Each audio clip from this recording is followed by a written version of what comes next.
पर बैठकर एक ही नगर में रहते, एक नगर को छोड़कर दूसरे नगर में नहीं रहते, एक ही आसन पर बैठकर केवल भजन करते।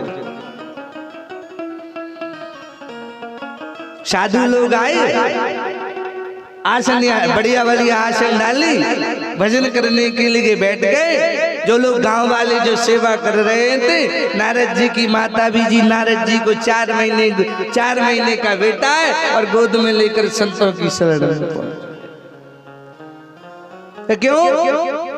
कहा जो संतों की महिमा होती, जहाँ सत्संग होता है, जहाँ पर भजन होता है, वहाँ कुछ ना कुछ मिलता है। क्या मिलता है पता नहीं, क्या मिल जाए राम के नाम को। भाई राम की महिमा थोड़ी किसी ने देखी कि राम के नाम में किसको क्या मिल जाए। राम के नाम पे ना जाने किसको क्या मिल जाए। कोई परिवार जरूरी क्या, बहुत कुछ मिलता है राम के नाम पे। बस राम का नाम लेने वाला, उस राम के नाम का मतलब समझने वाला, उस राम के नाम की परिभाषा समझने वाला बस व्यक्ति हो।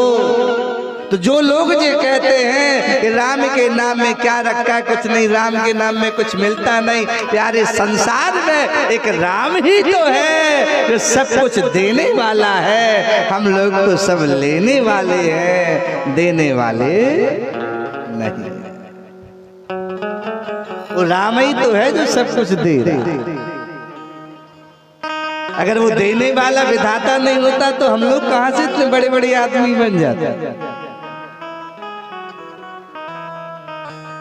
उस परमात्मा की अगर हम पर कृपा नहीं होती तो हमारे लिए घर में रहने के लिए मकान होता क्या। उस गोविंद की अगर कृपा नहीं होती तो हमारे खेत में फसल उत्पन्न होती क्या। नहीं हो सकती। सब राम की कृपा, बिना राम की कृपा के कुछ नहीं। वो तो बैठ गई भजन करते, 4 महीने तक भजन करती रही। गांव वालों ने कहा देवी तुम कहां से आई, घर नहीं जाना। नारद जी की माता राम बोली इससे बड़ा घर और क्या हो सकता है।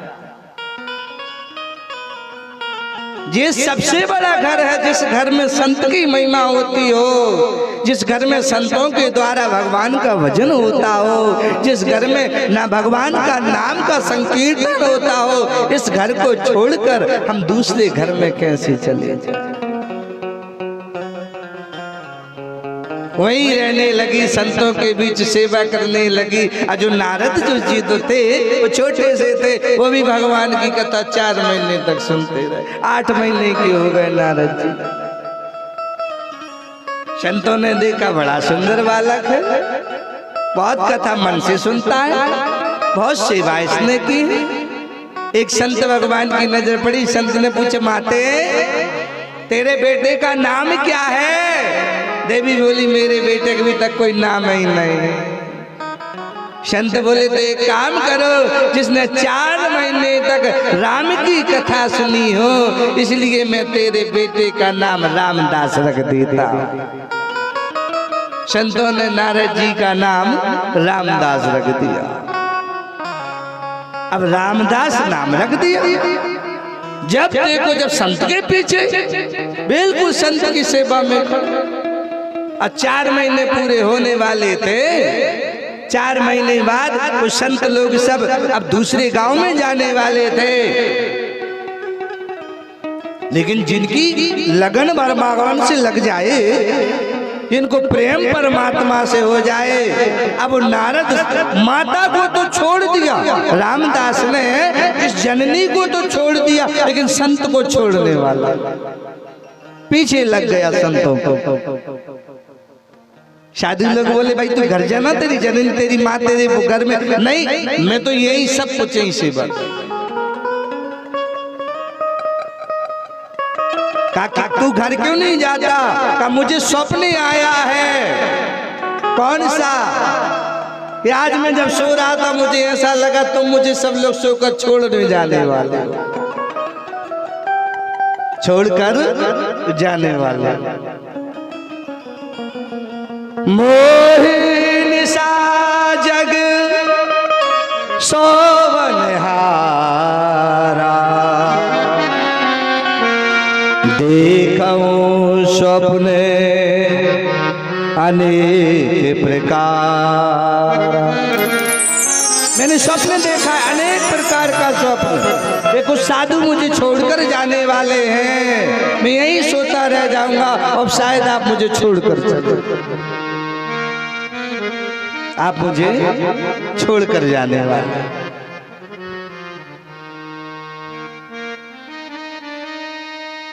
संतों ने रामदास को खूब समझाया, एक काम कर, तू अभी घर जा, तेरी माँ बूढ़ी है, दुखियारी है, पहले तू माँ की सेवा कर, मेरे पीछे कब तक भागता रहेगा, पता नहीं मुझे कहाँ कहाँ जाना है, कब तक भागेगा। रामदास ने मन ही मन सोचा, अगर शायद मेरी माँ ना होती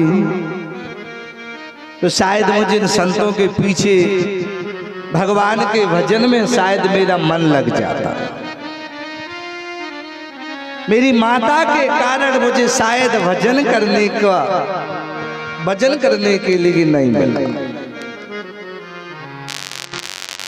शायद मेरा भजन अधूरा रह रहा है। तो संत लोग तो रामदास को आधी रात में सोते हुए छोड़कर चले गए, और जब रामदास की नेत्र खुले ना तो वह संत लोग नहीं दिखाई दिए, बस रोता है। वो तो झोली माला उठाई और वहीं बैठकर भजन कर, और जैसे भजन किया कि जैसे मेरी माता की मृत्यु होए, मैं सब कुछ छोड़ छाड़ कर मैं संतों की सेवा में, सब कुछ छोड़कर मैं संत सेवा में, क्योंकि सबसे बड़ी सेवा संत सेवा है, सबसे बड़ी सेवा प्यारे